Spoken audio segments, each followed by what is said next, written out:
মধ্যবিত্ত পরিবারের গৃহিণী হয়ে কিছু অভ্যাস পরিবর্তন করতে পারলে আপনি হবেন সবার সেরা। ঘরে বসে কিভাবে লক্ষ টাকা আয় করা যায় সেই আইডিয়া নিয়ে আমার আজকের ভিডিওটি। যারা ভিডিও দেখা শুরু করেছেন একটা লাইক দিয়ে পুরো ভিডিওর সঙ্গেই থাকবেন। আশা করি আমার ভিডিওর কোনো অংশ কিংবা কথা ভালো লেগে যেতে পারে।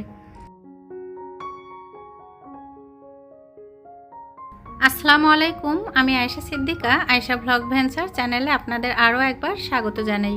কাছে দূরে, দেশ এবং দেশের বাহিরে যে যেখান থেকে ভিডিওটি দেখা শুরু করেছেন, আশা রাখি আল্লাহর রহমতে অনেক বেশি ভালো আছেন, সুস্থ আছেন। আজকে আরেকটি নতুন ভিডিও আপনাদের সাথে শেয়ার করেছি। যারা ভিডিওটি দেখা শুরু করেছেন একটা লাইক দিয়ে পুরো ভিডিওর সঙ্গে থাকবেন।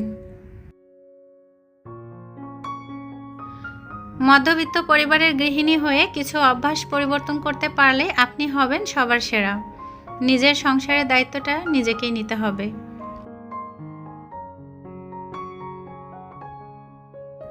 ঘরে বসে সংসার সামলেও কিন্তু লক্ষ টাকা আয় করা যায়। কিভাবে কি কাজের মাধ্যমে আপনারা ঘরে বসে টাকা আয় করতে পারবেন আজকের ভিডিওতে আলোচনা করব। যারা ভিডিওটি দেখছেন স্কিপ না করে পুরো ভিডিওর সঙ্গেই থাকবেন। আশা রাখি আমার ভিডিওটি দেখে একটু হলেও উপকৃত হবেন।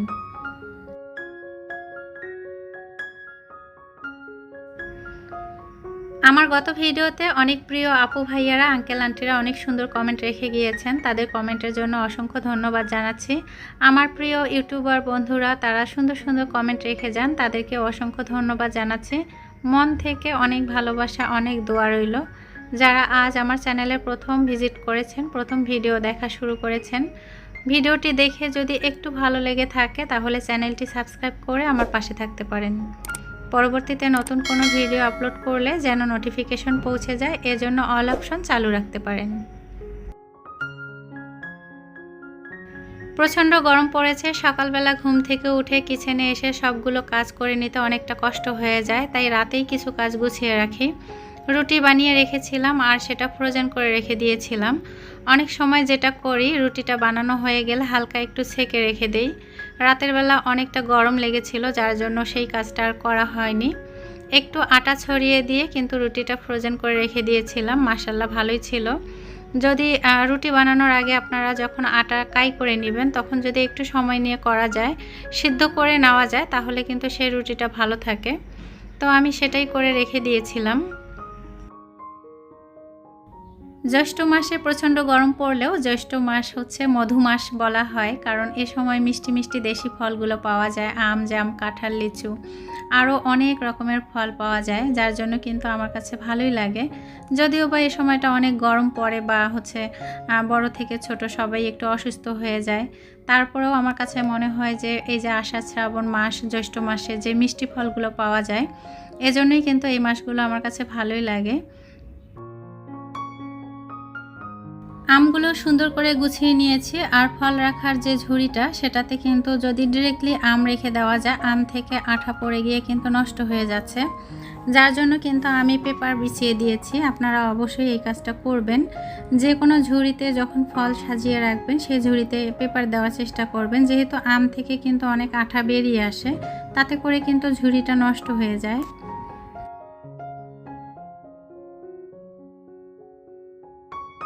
কিচেনে চলে এসেছি, রান্না করব। আর সেই সাথে মধ্যবিত্ত পরিবারের গৃহিণী হয়ে ঘরে বসে কিভাবে লক্ষ টাকা আয় করবেন, সেই সাথে আরও যারা আছেন আপুরা বাহিরে গিয়ে কাজ করতে পারছেন না, তারা চাইলে কিন্তু ঘরে বসে বিভিন্ন কাজের মাধ্যমে লক্ষ লক্ষ টাকা আয় করতে পারেন। সে বিষয়ে এখন আমি কিছু কথা বলবো। ভিডিওর শুরুতে যে কথাটা বলেছিলাম, মধ্যবিত্ত পরিবারের গৃহিণীদের কিছু অভ্যাস পরিবর্তন করতে হবে। তো যে অভ্যাসগুলো পরিবর্তন করলে আপনাদের সংসারের উন্নতি বেড়ে যাবে এবং সেই সাথে সংসার খরচটা কমবে, সেটাই কিন্তু করতে হবে। কিছু কিছু অভ্যাস থাকে, আমরা কিন্তু অনেক সময় অলসতা করে অনেক জিনিস নষ্ট করে ফেলি, সেটা কিন্তু কখনোই করা যাবে না। সংসারের প্রত্যেকটা জিনিসের প্রতি মায়া, মহব্বত এবং ভালোবাসা থাকতে হবে, আর অবশ্যই যত্নশীল হতে হবে। অনলাইন বিজনেস করে কিন্তু ঘরে বসে টাকা আয় করা যায়। হাজার হাজার টাকা না, লক্ষ লক্ষ টাকাও কিন্তু আয় করা যায়। আর এর জন্য প্রয়োজন ধৈর্য আর পরিশ্রম। অল্প পুঁজি দিয়ে কিন্তু আপনারা অনলাইন বিজনেস শুরু করে দিতে পারেন। এটা হচ্ছে ঘরে বসে টাকা আয়ের একটা প্রথম মাধ্যম। এবং অনেক সহজ। হয়তোবা অনেকটা সময় ধৈর্য ধরতে হবে এবং পরিশ্রম করতে হবে, তবে সফলতা কিন্তু একটা সময় আসবেই। হোমমেড খাবারের মাধ্যমেও কিন্তু আপনারা বিজনেস শুরু করে দিতে পারেন। অনেক প্রিয় আপুরা আছেন এবং আমার অনেক পরিচিত ভাবি আছেন যারা কেকের বিজনেস করেন। তো কেকের বিজনেসটা কিন্তু অনেকটা সহজ, আবার অনেকটা কঠিনও বলা চলে।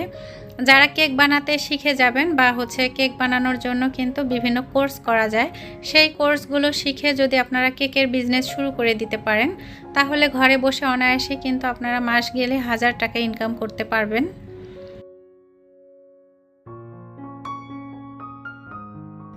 ঘরে বসে টাকা আয়ের অন্যতম আরেকটি মাধ্যম হচ্ছে টিউশনি করানো। আপনারা চাইলেই কিন্তু টিউশনি করিয়েও ঘরে বসে টাকা আয় করতে পারেন। আপনার ঘরে যদি পড়ালেখা করানোর মতো ভালো পরিবেশ থাকে, সুন্দর একটা পরিবেশ তৈরি করে নেবেন। আর দেখা যাচ্ছে যে কয়েকটা স্টুডেন্টকেও কিন্তু আপনি পড়াতে পারেন। যে বাসায় ভাড়া থাকবেন, আশেপাশে ফ্ল্যাটে ছোট ছেলে মেয়ে থাকলে তাদেরকে পড়াতে পারেন। আর সেই সাথে কিন্তু আপনারা যদি নিজেদের বাড়িতেই থাকেন, তাহলে নিজের পরিচিতি তৈরি করুন, বাচ্চাদের পড়ানো শুরু করুন। দেখবেন যে অনেক স্টুডেন্ট একটা সময় আপনার কাছে চলে আসবে। সেলাইয়ের কাজের মাধ্যমেও কিন্তু ঘরে বসে হাজার হাজার টাকা আয় করা সম্ভব। যারা সেলাইয়ের কাজ অনেক বেশি ভালো পারেন, তারা কিন্তু চাইলে ঘরে বসে এই কাজটা করতে পারেন। হয়তোবা নিজের কাপড় সেলাই করছেন, পাশাপাশি দু একটা করে যদি অন্যের কাছ থেকে কাজ নিয়ে থাকেন, ধীরে ধীরে যখন আপনার পরিচিতি বেড়ে যাবে, তখন কিন্তু আপনি মোটা অঙ্কের একটা টাকা ইনকাম করতে পারবেন। সেই সাথে ঘরের কিংবা পরিবারের আত্মীয় স্বজনের ছোট ছোট ছেলে মেয়ে থাকলে তাদেরও কাপড় সেলাই করে দিতে পারেন। ধীরে ধীরে এভাবে কাজটা শুরু করুন। এর আগেও আমার একটা ভিডিওতে বলেছিলাম, সেলাইয়ের কাজের মাধ্যমে কিন্তু হাজার হাজার টাকা আয় করা যায়। আমি যার কাছ থেকে আমার 3 পিসগুলো সেলাই করে নেই, এক আন্টির কাছ থেকে, সে কিন্তু ঘরে বসে মাস গেলে 1000 টাকা আয় করতে পাচ্ছেন। ঈদের সময় কিন্তু সে অনেক টাকা আয় করেছিলেন, সেটাও কিন্তু আপনাদের সঙ্গে আলোচনা করেছিলাম। আমাদের সাথে ইউটিউবে কাজ করছেন অনেক প্রিয় আপুরাই আছেন, অনেক সুন্দর সেলাইয়ের কাজ পারেন। তারা কিন্তু সেলাইয়ের কাজের মাধ্যমে মাসে হাজার হাজার টাকা আয় করছেন, সেটা কিন্তু আমাদের সাথে ভিডিওতে শেয়ার করছেন। তো অনেক প্রিয় আপুদের ভিডিও দেখি মাশাআল্লাহ অনেক সুন্দর সেলাইয়ের কাজ পারেন। তো এইভাবে ঘরে বসে কিন্তু বিভিন্নভাবে টাকা আয় করা যায়। সোশ্যাল মিডিয়াতে কাজের মাধ্যমে টাকা আয় করা যায়। ফেসবুক, ইউটিউব কিংবা টিকটকে আপনারা বিভিন্ন রান্নার ভিডিওগুলো শেয়ার করতে পারেন। সেই সাথে আপনাদের দৈনন্দিন জীবনের কাজকর্ম, ব্লগ ভিডিও শেয়ার করতে পারেন। সেখান থেকেও কিন্তু আপনারা হাজার হাজার টাকা আয় করতে পারবেন। এই যে আমি ঘরে বসে আমার সংসারের কাজকর্ম করছি, সেই ভিডিওগুলো আপনাদের সাথে শেয়ার করছি। আলহামদুলিল্লাহ আমার যতটুকু পাওয়ার আর কি পাচ্ছি। তো একদম বসে না থেকে যদি আমরা একটু করে চেষ্টা করি, তাহলে আলহামদুলিল্লাহ একটা সময় কিন্তু ভালো কিছু হবেই। সংসার, কাজকর্ম, ছেলেমেয়ের পড়ালেখা সবকিছু সামলিয়ে ইউটিউবে কিভাবে কাজ করছি আজকের ভিডিওতে কিন্তু আপনাদের সাথে শেয়ার করেছি। এই যে আমি আমার কিচেনে কাজ করছি, পাশাপাশি কিন্তু ভিডিও অন করে রেখেছি, ভিডিও করেছি। আর সেই সাথে প্রিয় ইউটিউবার বন্ধুরা যারা আমার ভিডিও দেখে যাচ্ছেন, কিভাবে তাদের ভিডিও দেখি আজকের ভিডিওতে কিন্তু আমি শেয়ার করেছি। অনেকেই হয়তোবা মনে করতে পারেন যে এতগুলো মানুষের ভিডিও কিভাবে দেখে। আসলে একটা মোবাইল বা 2টা মোবাইল দিয়ে ইউটিউবে কাজ করা কখনোই সম্ভব না, এর আগেও বলেছি। আজকে সেটাই বলবো, কারণ যারা আমার ভিডিওটি দেখে যাচ্ছে তাদের ভিডিও যদি আমি পরিপূর্ণভাবে দেখি, তাহলে কিন্তু অনেকটা সময়ের দরকার। আর এই সময়ের জন্য এবং সময় স্বল্পতা করার জন্য কিন্তু আমি অনেকগুলো ফোন ইউজ করি, শুধুমাত্র আমার প্রিয় বন্ধুদের ভিডিও দেখার জন্য। কিচেনে রান্নার পাশাপাশি কিন্তু প্রিয় ইউটিউবার বন্ধুদের ভিডিওগুলো এভাবে অন করে রেখে দেখতে হয়। তাছাড়া কিন্তু আলাদাভাবে মোবাইল হাতে করে বসে ভিডিও দেখা কখনোই সম্ভব না। প্রত্যেকটা কাজের পাশাপাশি কিন্তু এভাবে আমি ইউটিউবে কাজ করে যাচ্ছি। সেই সাথে যখন ছেলে মেয়েকে পড়াতে বসি, তখন কিন্তু মোবাইলগুলো একদম মিউট করা থাকে। মিউট করে দিয়ে ভিডিও অন করে রেখে দিই। অনেক সময় প্রিয় আপুদের কথা শুনতে পারি না, তবে একটা সুন্দর কমেন্ট রেখে দেওয়ার চেষ্টা করি। ঘরে বসে গৃহিণীরা কিভাবে তাদের কাজের মাধ্যমে স্বাবলম্বী হতে পারে এবং হাজার হাজার টাকা কিংবা লক্ষ লক্ষ টাকা আয় করতে পারবে, আজকের ভিডিওতে আমি আপনাদের সাথে আলোচনা করলাম। সেই সাথে ইউটিউবে আমি ঘরে কিভাবে কাজ করছি সেটাও কিন্তু ভিডিওতে দেখিয়ে দিলাম। ভিডিওতে কিংবা কথার মাঝে হয়তোবা অনেক ভুল ত্রুটি আছে, প্লিজ ক্ষমা দৃষ্টিতে দেখবেন। মধ্যবিত্ত পরিবারের গৃহিণী হয়ে নিজের সংসারটাকে সুন্দরভাবে পরিচালনার জন্য অবশ্যই কিছু অভ্যাস পরিবর্তন করতে হবে, অপচয় কমাতে হবে। ফ্রাইডেতে আমার ছেলে মেয়ে একটু মজার খাবার খেতে পছন্দ করে, তো মাত্র কয়েক টুকরো মাংসর পিস দিয়ে বিরিয়ানি রান্না করেছি ঝটপট করে। সেই সাথে সুজির বড়া তৈরি করেছি, ডালের বড়া তৈরি করেছি। এটা কিন্তু ছিল সন্ধ্যার নাস্তা। তো দেখা যাচ্ছে যে সব সময় বাহিরে যাওয়ার মন মানসিকতা পরিবর্তন করতে হবে। ঘরে কিছু মজার খাবার যদি বাচ্চাদের তৈরি করে দেওয়া যায় তাহলে কিন্তু তারা বাহিরে যেতে চায় না।